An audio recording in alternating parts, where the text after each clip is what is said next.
రాజన్న సిరిసిల్ల జిల్లా ముస్తాబాద్ మండల కేంద్రంలోని మండల పరిషత్ కార్యాలయంలో గ్రామైక్య సంఘాల చైర్మన్లు, విద్యా కమిటీ చైర్మన్లతో సమావేశ కార్యక్రమాన్ని నిర్వహించారు. ఈ కార్యక్రమానికి ముఖ్య అతిథులుగా తహసీల్దార్ సురేష్, నోడల్ అధికారి రాజిరెడ్డి పాల్గొని మాట్లాడారు. 2024 విద్యా సంవత్సరానికి గాను ప్రభుత్వం ఎంపిక చేసినటువంటి అమ్మ ఆదర్శ పాఠశాలలో మౌలిక వసతులు పూర్తి చేయాలని సూచించారు. అలాగే జూన్ 3వ తేదీ నుండి 19వ తేదీ వరకు విద్యాశాఖ నిర్వహిస్తున్నటువంటి బడిబాట కార్యక్రమంలో ప్రతి ఒక్కరూ హాజరై విజయవంతం చేయాలని సూచించారు. ముఖ్యంగా బడిబాట కార్యక్రమంలో గ్రామైక్య సంఘాల చైర్మన్లు ప్రజలకు అవగాహన కల్పిస్తూ వారి పిల్లలను ప్రభుత్వ పాఠశాలల్లో చేర్పించే విధంగా కృషి చేయాలన్నారు. ఏ గ్రామంలోనైనా ప్రైవేట్ పాఠశాలలకు చెందిన వాహనాలు తిరగకుండా చూసుకోవాలన్నారు.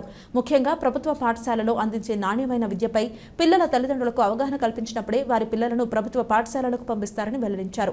కార్పొరేట్ స్థాయి పాఠశాలల్లో అందించే మౌలిక వసతులను ప్రభుత్వ పాఠశాలల్లోనూ కల్పిస్తున్నామని పేర్కొన్నారు. కావున బడిపాఠ కార్యక్రమంలో ప్రతి ఒక్కరూ హాజరై విజయవంతానికి పాటుపడాలన్నారు.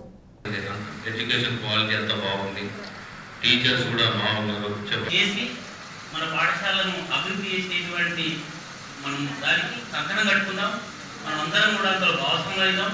తల్లులుగా మీ బాధ్యత ఎక్కున్నది. ఎందుకంటే పొద్దున పిల్లలు తింటున్నా తినలేదా, ఎందుకు తినలేరు, సాయంత్రం వచ్చిన తర్వాత ఏ భోజనం చేస్తున్నారు, తండ్రి కంటే మన సంఖ్య పెంచుదాం. మన ముస్తాబాద్ మండలం 10వ తరగతి ఫలితాలలో మన జిల్లాలో టాప్లో ఉంది. అట్లనే మరి విద్యార్థుల సంఖ్యను కూడా పెంచి మన ముస్తాబాద్ అయితే ఒకసారి మనం చూపిద్దాం. ఎస్ఎల్ఏలో అయితే మరి జిల్లాకి మనం ఇచ్చినటువంటి కాంట్రిబ్యూషన్ చాలా ఉన్నది. తొలిపెట్టు అట్లే ఉన్నతి ప్రోగ్రాంలో కూడా మనం ముందున్నాం. అన్ని కార్యక్రమాల్లో ముస్తాబాద్ మండలం అంటే ముందున్నది.